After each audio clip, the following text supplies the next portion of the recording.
भगवान राम की सेना और असुर राज रावण के बीच घमासान युद्ध चल रहा था।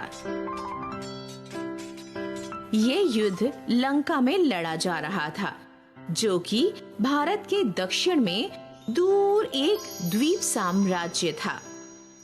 युद्ध के दौरान एक दिन भगवान राम के छोटे भाई राजकुमार लक्ष्मण गंभीर रूप से घायल हो गए।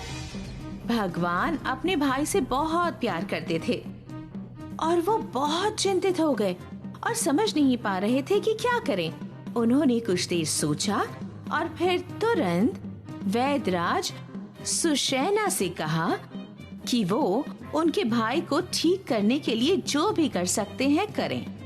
वैदराज ने भगवान राम से और भगवान हनुमान से कहा कि सिर्फ दिव्य औषधि संजीवनी ही राजकुमार लक्ष्मण को बचा सकती है, लेकिन ये बहुत ही दुर्लभ औषधि है।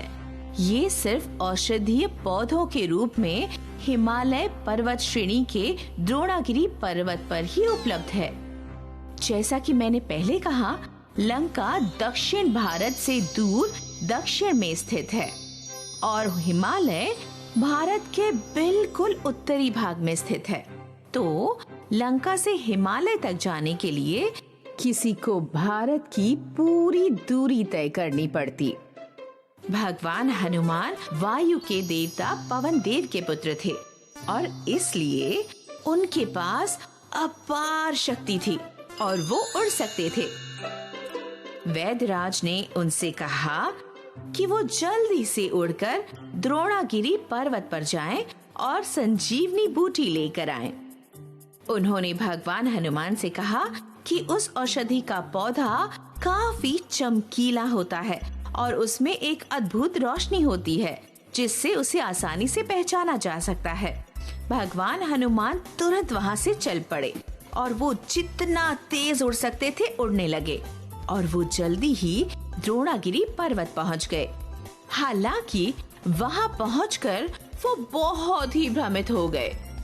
वो समझ ही नहीं पा रहे थे कि कौन सा पौधा संजीवनी है, क्योंकि बहुत सारे पौधों से रोशनी आ रही थी।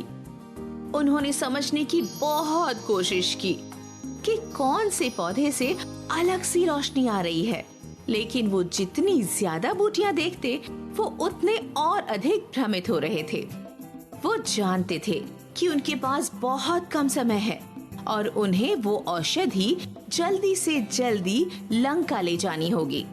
वो बहुत शक्तिशाली थे और उनके पास ऐसी शक्तियां थी जो उन्हें आकार में बड़ा बना देती थीं। तो उन्होंने वही किया और फिर उन्होंने पूरे द्रोणागिरी पर्वत को ही उठा लिया और लंका की ओर पूरे वेग से उड़ चले।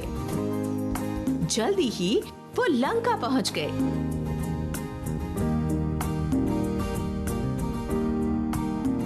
और वैदराज से कहा कि वो स्वयं ही वो औषधि ढूंढ ले। वैदराज ने जल्दी से वो औषधि ढूंढी और उसे राजकुमार लक्ष्मण को दे दिया। उसके फौरन बाद राजकुमार लक्ष्मण का स्वास्थ्य सुधरने लगा और वो पूरी तरह से स्वस्थ हो गए।